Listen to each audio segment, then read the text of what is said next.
to be honest with you. I just came out here. Had a great sleep last night. Did a lot of praying. Just thinking about a phone call that I received the night before from another junk removal owner. And he asked me some good questions. He's been doing this for 4.5 years. 4.5 years. In 4.5 years, he doesn't know when to call it quits. He doesn't know when to cease operations. He doesn't know when to go out of business. But he's thinking about it now. Now he's really serious about it. And I try to talk to him about why he's going out of business. And of course, it's his overhead. It's his overhead, and he just doesn't pay attention. This isn't the first time that I've had a talk with this guy. This is about the maybe 7th or 8th time I've talked to this guy. He doesn't listen. He doesn't know when to call it quits.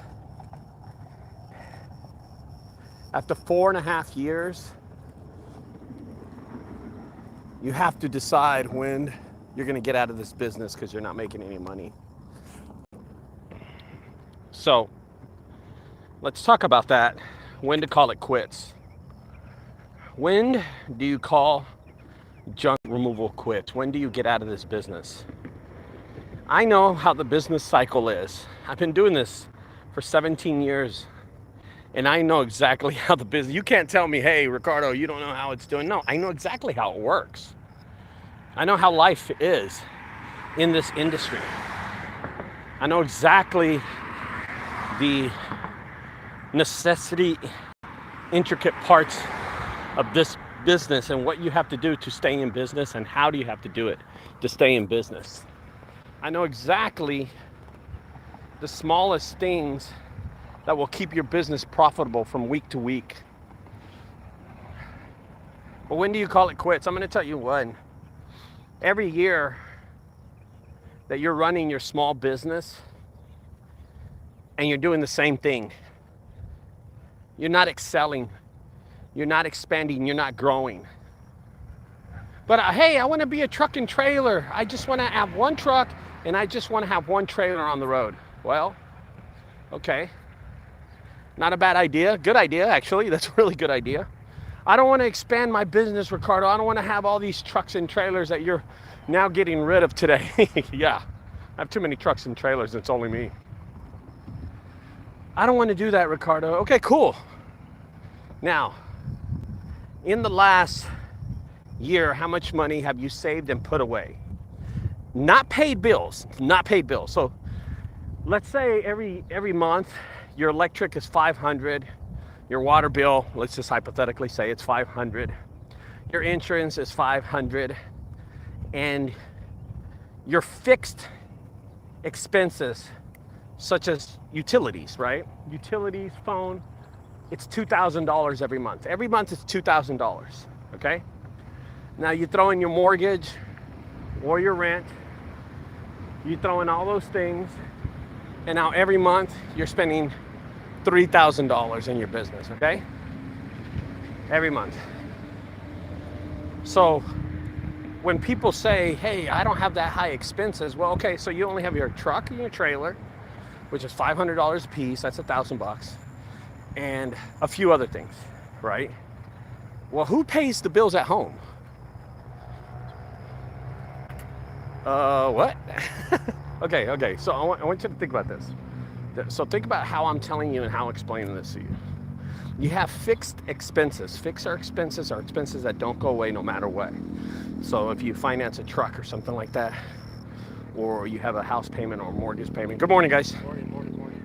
If you have those expenses, they're called fixed expenses, okay? Fixed, that means they were always there. No matter what, if you're gonna run your business, they're gonna be there. Okay, let's talk about fixed expenses I have really fast, okay? I have my rent in Dallas. I have my mortgage in Fort Worth. I have my mortgage at my house. I have my mortgage on my property. Fixed expenses, See what I mean? Fixed. They're always going to be there. Always, no matter what. My phone. Everybody who's watching this video is using electricity at their house, or they're using it over a phone because they're watching me over a phone. That is a fixed expense. No matter what, it's a fixed expense. Well, you can stop paying your phone if you don't want a phone ever, but it's a fixed expense. You got to pay it every month. Okay? You know what's not a fixed expense? Getting your nails done, getting your hair cut. Now, that's just an expense, okay? Something that needs to be done. So a lot of people have these expenses at home. They have $4,000 or $5,000. If you have kids, holy moly, you have fixed expenses, a lot of them, okay? But let's consider that your business, your small truck and trailer business, only have fixed expenses of $2,000 a month. Just $2,000, only $2,000, okay? That is your truck, that is your trailer, that's your insurance, that is your dumping fees. Fuel is not a fixed expense because sometimes you'll work and sometimes you don't, sometimes you'll spend it, sometimes you won't, okay? So I don't consider fuel. So let's say you have $2,000 in fixed expenses for your business, right? Just two, which is pretty good, which is really, really cheap. It's a low number. Okay, that's for your business. So it's Mario's junk removal. Let's just say that, okay? Mario's junk removal. So Mario's junk removal has $2,000 every month as fixed expenses. It's your truck, it's your trailer, it's your insurance, it's your dumping fees. Not much your fuel because it's not really a fixed expense. Sometimes you'll work, sometimes you won't. All right, if working by yourself. Now, here's the biggest problem. If you live somewhere, you have fixed expenses at home. How do those bills get paid? I want to explain to me how those bills get paid. I want to know who pays those bills, right? Oh man, this water is all over the place. I want to know how those bills get paid. Okay? Whoa, just got splashed. Whoa, just got splashed again. Whoa, got splashed again. Okay, so who pays those bills at the house?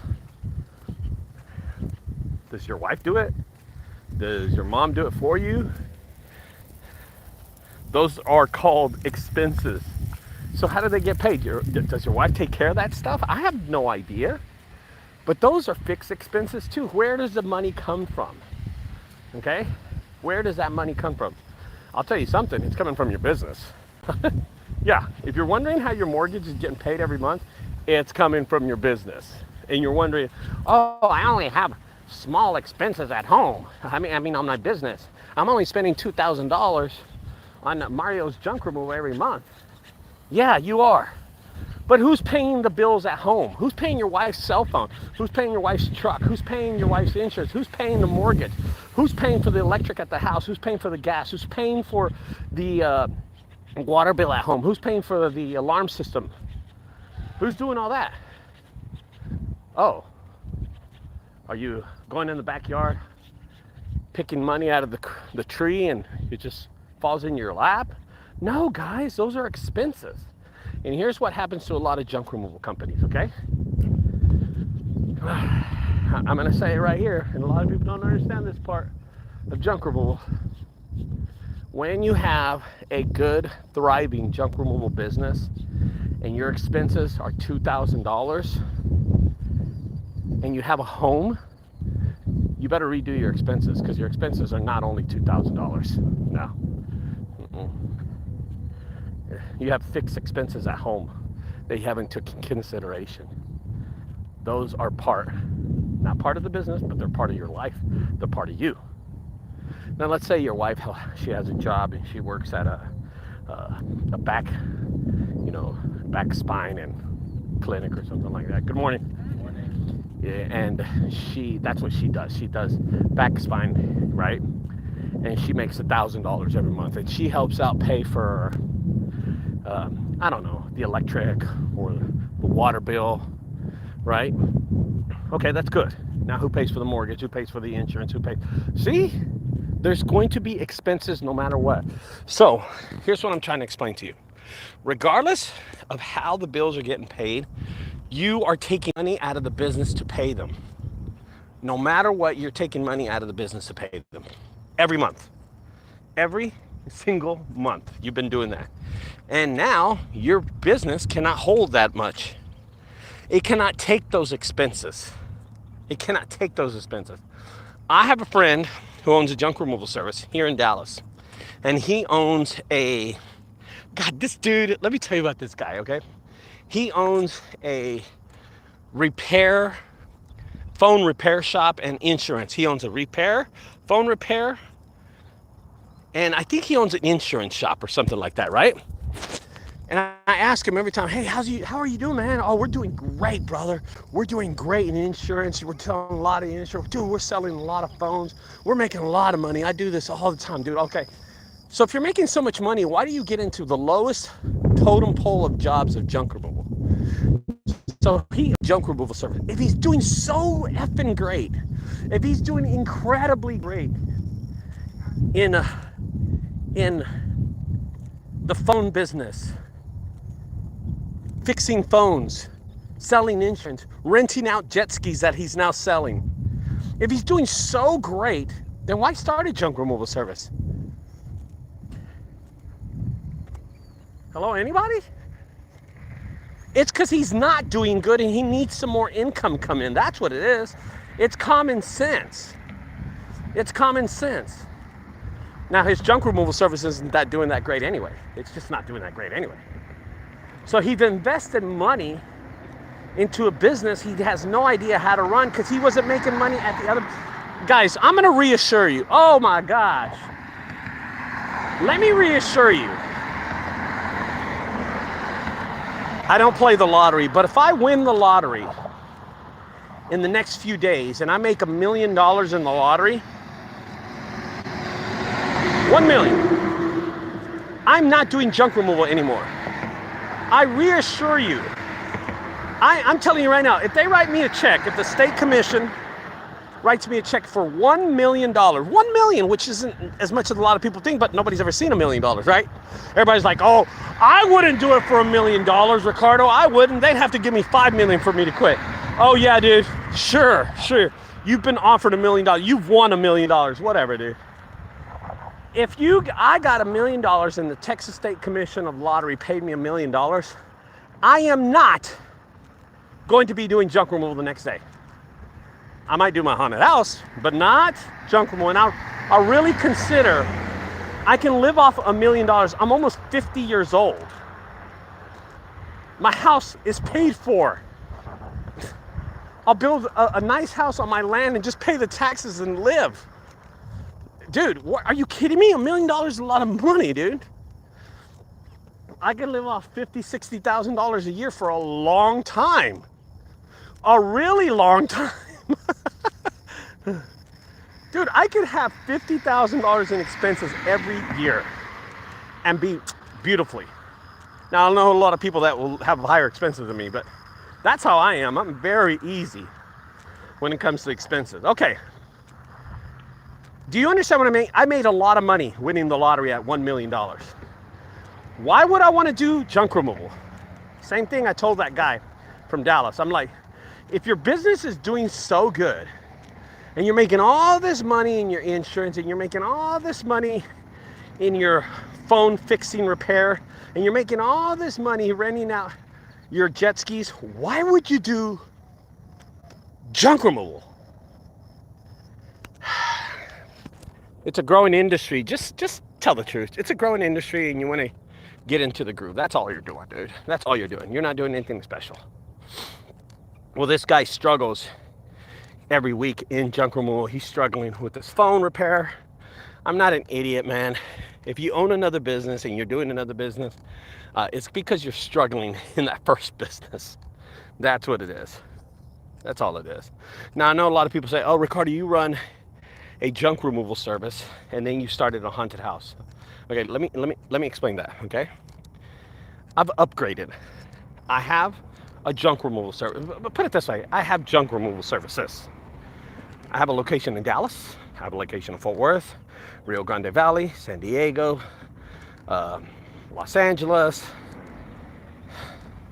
Austin, Houston, San Antonio. Oh, I could go on, guys. Frisco. Okay. I have those locations. I don't have anything else I need to prove when it comes to junk removal. I decided to do a haunted house as a hobby that just took off on me. Okay? I wanted to do something during the year, one time out of the year. I don't even use it as a full-time job. I don't even think it's a temporary job. It's like a pop-up job, right? It's not something that you would, it's not a fixed job. It's not a permanent job. It's more like a temporary pop-up job, okay? When do you call it quits? When every month you're going through a daily cycle of just working and not making any money, just paying your bills. That's all it is. That's all it is. Your bank account is a revolving account of nothing. And every month, oh, and then you hit a lick, okay? You hit an $8,000, $5,000 job and you put the money in the bank and then you decide to take the kids on vacation during the summer. Right now, during the summer, you take them on and you spend $4,000 of the $5,000. Rookie mistake. There are so many small parts. How are you going to grow this business if you're spending the money? How are you going to grow this business, junk removal, if your expenses at home are fixed? Your business is paying for those expenses. Not only is your business paying for your personal expenses, it's paying for their business expenses. So your business, you started this great junk removal service, right? This awesome junk removal service that's making money, but you're spending all of it on expenses. You're spending on your business expenses and personal expenses. See, that's what a lot of people don't think. And now it's a revolving bank account and you consider taking a temporary job. Listen, I'm gonna tell you something. I'll tell you, and I'll be honest with you. If you are struggling in junk removal right now, right? Struggling right now, and you're not making any, you're just paying bills. As a matter of fact, that credit card that your wife or you owned now has a huge balance on it because you keep on putting Google ads or Facebook ads or Thumbtack on that credit card.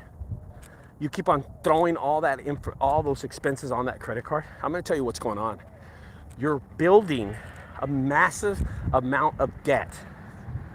That's all you're doing. Oh, I'll pay it eventually. No, you're paying the minimum, dude. You're paying the minimum. $125 on $25,000. That's all you've been doing. Just because you pay the minimum doesn't mean you're going to pay the credit card off. And here's what happens when you quit junk removal. That debt is still there. And that's what a lot of junk removal companies. Here's your standard junk removal company, Mario's Junk Removal, right? We'll just call it that. Mario Flores is junk removal. I think he's an internet little dude. Mario's junk removal service. What he did, he started a junk removal service, found out really quick, smart guy, found out really quick there's no money in junk removal for him. So he started a marketing and ad campaign and started ripping off a lot of people. He figured he could make money that way, right?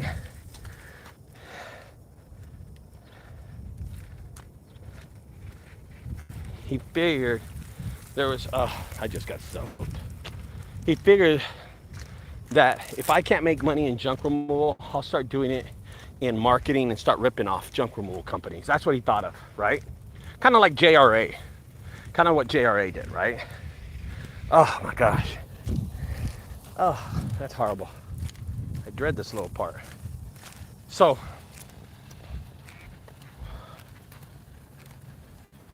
Mario's junk removal service had a credit card and started consuming debt. He started eating up that debt, and he put his credit card on file with Thumbtack. He put his credit card on file with Google ads. He put his credit card on file with Facebook ads, and they're just boom, boom, hitting him. He's doing jobs. Oh yeah, oh my gosh. Mario's junk removal service is doing jobs. Don't get me wrong. But they're getting eaten up with his fixed expenses, his business fixed expenses, and his personal his personal expenses. So both his business expenses and his fixed Personal expenses are eating him up alive. He doesn't know how to separate the both. He doesn't know that a business will struggle the first 3 to 4 years of existence and will eat you up alive. He doesn't know that. He has no idea. And that's what's happened with Mario's junk removal service. But when does he call it quit? Okay, here it goes, guys. Here's the biggest tip. When do you call it quit in junk removal? When year to year, when week to week, I'm gonna start small. When day to day, you're working hard and you barely get by. When week to week, you finally showed some kind of profit, you made $500. At the end of the week, you have $500 extra. When month to month, your $500 went to go pay a phone bill at home. When month to month, you're barely getting by. From 6 months to 6 months, you're paying bills.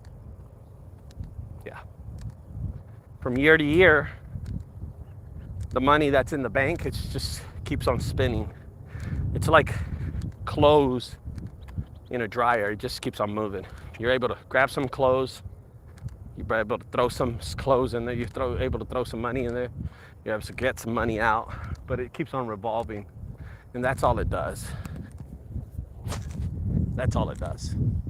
There's nothing about your bank account that has grown. Oh man, during this whole time you bought your wife a car, I'll tell you that much. Yeah, you bought your wife a car, you took a trip to Disney, but again, it's a revolving bank account. And that credit card or credit cards have a debt that escalates every month, every week to week, every month to month, every year to year. It just keeps on growing. And now you have $35,000 worth of debt.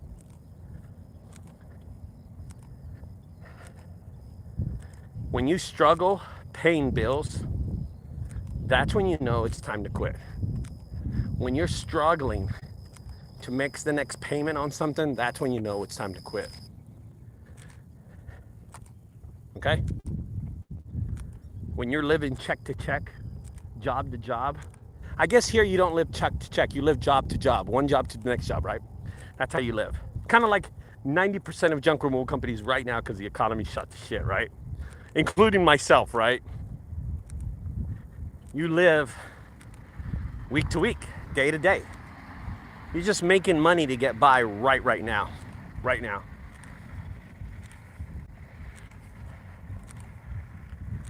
Okay? That's when you know it's time to quit. That's when you know it's time to hang it up. All right?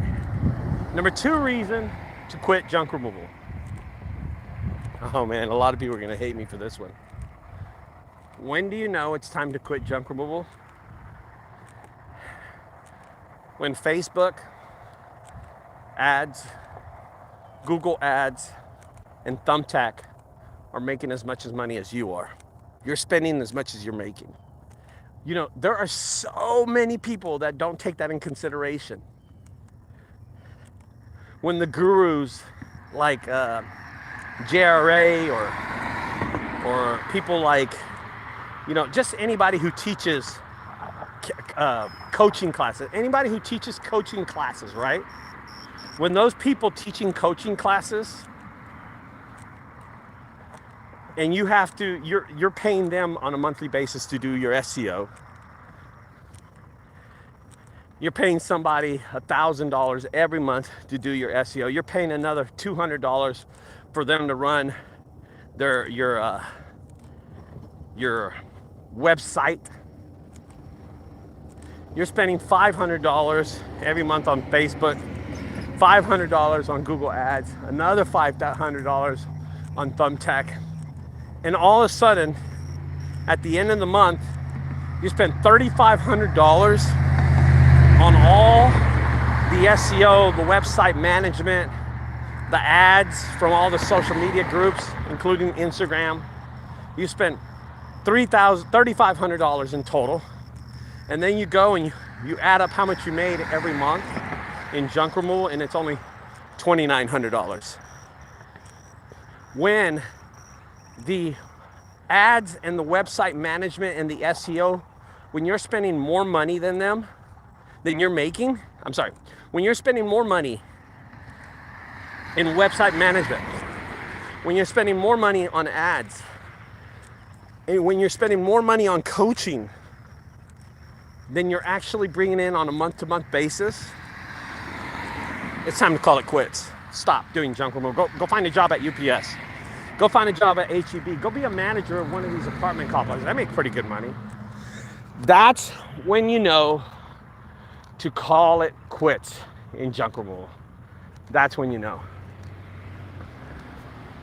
That's when you know it's time to stop doing this. Okay?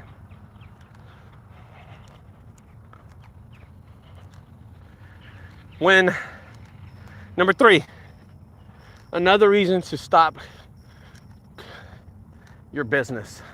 Another business to quit junk removal and just no more, no mas. You can't take it no more. I'm gonna tell you what it is. When junk removal is affecting you, your family, your wife and kids.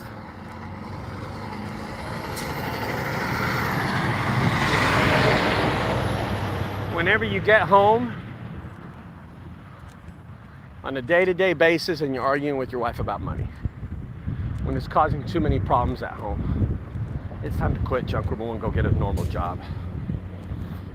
I told the guy just the other day, I said, brother, why don't you do junk removal at night and get yourself a day job and grow junk removal, eventually grow it into something. You know, grow the business into something that's thriving, right? Good morning. Be able to show some kind of income in junk removal. See some kind of revenue in junk removal. Make some effing profit in junk removal, man. That's when you know it's time to quit. When you're arguing with your wife and it's costing you your marriage, or your relationship with your girlfriend, you know it's time to quit. Yeah. That's a big one right there. All right, the next one, number 4. When do you know it's time to quit junk removal? When you're borrowing money. Yeah. You've gone to the bank, they declined you. Or you got an American Express card, you got a Visa card, and you're asking for an excessive line of credit, and you've raised your credit on your credit card so many times, and you don't know where the next bill is coming from to pay it and charge it on that credit card. That's when you know it's time to quit. Yeah. You're borrowing more money than you're actually making. That's when you know it's time to quit. When you've gone to a family, a mother or a father or a brother, and you've asked them for a loan of $5,000, $2,000, $3,000 so you can get your business and keep on going, that's when you know it's time to quit. When you've called the credit card companies and asked them for a raise on the credit line, that's when it's time to quit. When you've gone to every bank and they declined you, that's when it's time to quit. Yeah. Oh yeah. Oh yeah. Yeah. Number 5. When do you quit junk removal? All right, this is gonna be a tough one for everyone. You ready? When your truck breaks down. Yep. When your truck has had enough and it's called it quits. Yeah, that's just call it quits, man.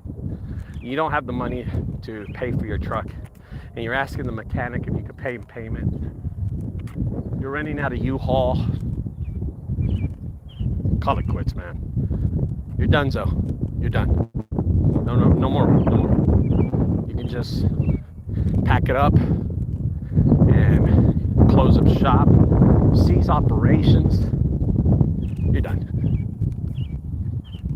This is what a lot of people don't take in consideration. Remember that revolving bank account I was talking about? You have that revolving bank account and you're getting money here and you're getting money there. and you're barely paying the bills, and then your truck breaks down. How are you going to pay for that truck? You charge it, you put it on a credit card, you inquire extra debt. You exceed your inability to pay bills. Now you're just spending more than you're actually making. It sucks, dude. That's when you know to call it quits. When you're borrowing money from family and friends and institutions, PayPal, that's when you know. Ah, shit. Dude, this thing's horrible, man. They need to fix these sprinklers. Who set these things up? Dude, I'm soaked. Oh, just got soaked again. Fuck. Number 5, when you're borrowing money from friends, which is such a tough one because they're never going to see the return. Now you're just going to have animosity, resentment towards that family member or that friend that let you borrow money. Yeah. But I will tell you something overall. You pulled the trigger on starting a business. You decided to do one of the riskiest things in your life, and that was start an entrepreneurship. You should be proud of yourself. There's no reason to put your head between your legs and run like a chicken. No way, dude. You did something awesome. You tried it. You weren't successful, but you tried it. That's when you know to quit junk removal. You're paying out more than you're actually making. Your expenses are more than your profit. And expenses are everything. Personal, business, ads, everything, truck, buying another truck, everything. I was talking to a junk removal company yesterday, Luis. And Luis owns Junk Your Junk. And he said he's looking for a new truck, and I'm selling one of my trucks. I'm selling it for $4,000. And he goes, I want to pay $2,000. I said, in my head, I already know Luis doesn't have a lot of money. Already. He's asking for a sweet ass deal. I told him, you can give me $3,000. He's going to come take a look at it. Dude, when I buy something, I just pay for it, you know? Because I make good money doing this. I have an income. I don't expect Luis to come by and buy this truck for me today. I don't. I'm going to go charge it up. The oil is leaking on it. I'm going to go fix that today. I'm going to do a few little adjustments, and I'm going to put it on sale again. I might put some armor on the tires that air up the tires. I might even do that. But I'm going to drive the shit out of it today. I'm going to drive it. So I'm going to find out why it's not starting. Why it's not running good. I'm going to put some work into that bad boy. But I'm selling it for $4,000. He offered me $3,000, and I might sell it to him. Okay, let's talk about my expenses and my personal bills. Okay, what helps me, how I survive, is my personal expenses are not that bad at all. I do not spend. Now, how lately, how they been? Well, I bought a piece of land. I'm making payments on that land. It's $1,000 every month. Does it hurt? Hell yeah, it hurts, especially when I got to pay the taxes every year on that property. Hell yeah, it hurts. It's a big bill. Dude, fuck, $1,000 every month on mortgage, and then another $700 or $800 on taxes for a property that is just grass. I bought grass. I have a lot of grass.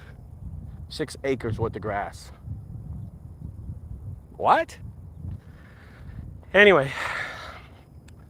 Okay, so lately I have been spending a lot more money than I've been making, a lot more.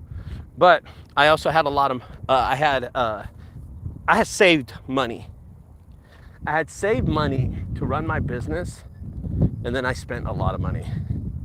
And right now I'm kind of on that thread of a line. I'm not down yet, not yet, but I'm like walking that line because of my haunted house.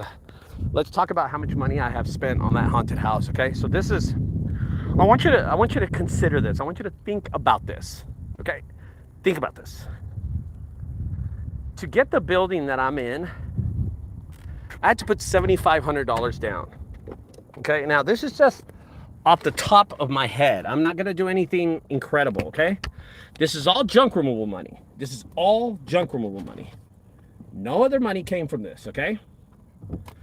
Okay. So, to wonder where my money goes, $7,500 on the deposit to get my building. Whew. $2,500 on my plumbing. $4,500 on electric. $3,900 on miscellaneous wood, nails, tools, equipment to fix up the haunted house. Every month, I have another bill of $1,500 for that huge building. Every month.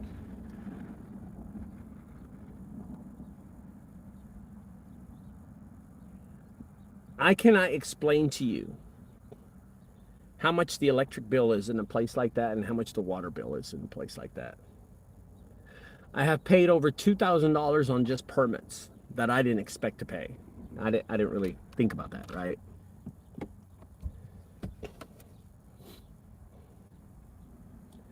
I have spent an additional $1,500 on labor just to call somebody, pick up the phone, hey, can you help me paint? Yeah.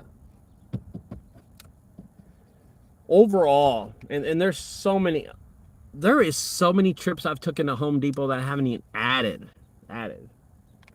into my expenses of my haunted house. So far, I've spent a whopping $32,000 on my haunted house. Where did that money come from? This business. Junk removal. You tell me if I'm not doing something right, okay? They just raised my rent in Dallas, and I have to do it because I have to have my haunted house. They sent me a bill for $3,200 for my electric bill that I didn't pay all year because they've been paying it because there's no CO on my haunted house in Dallas. Can you believe that shit? Yeah, I just found that out. So they never transferred over the electric bill into my name because they've been paying it every month. Why have they been paying it? Because if they transfer it over to my name, they're going to ask me for my CO, certificate of occupancy. And all I have to do is ask my landlord, hey, can I get my certificate of occupancy because that's your job to give it to me? And they don't have one. They're working on a temporary CO right now. So I just paid that bill too. That's not even counting on that money that I said. Taking all that money out of savings. I'm walking around with maybe $15,000, $16,000 on a daily basis. And I have a savings account with savings in it. And every day I'm just thinking, God, am I gonna start digging through there? It sucks, man. It really does. It sucks. It's a lot of money just floating everywhere. So my budget for the haunted house in Fort Worth is about $10,000. That's how much money I'm gonna put into it. And I have such a horrible feeling that I'm going to exceed that. Yeah, man. It sucks. I might have to work this October. So usually when my haunted house comes around, September and October, I do not work. I take those days off. I concentrate on the haunted house because it's a cash cow for me. Well, maybe not this year.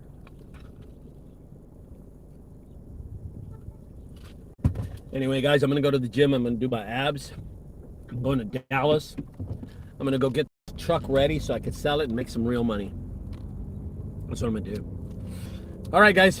I appreciate y'all listening to me. I ran it for, only 40 minutes.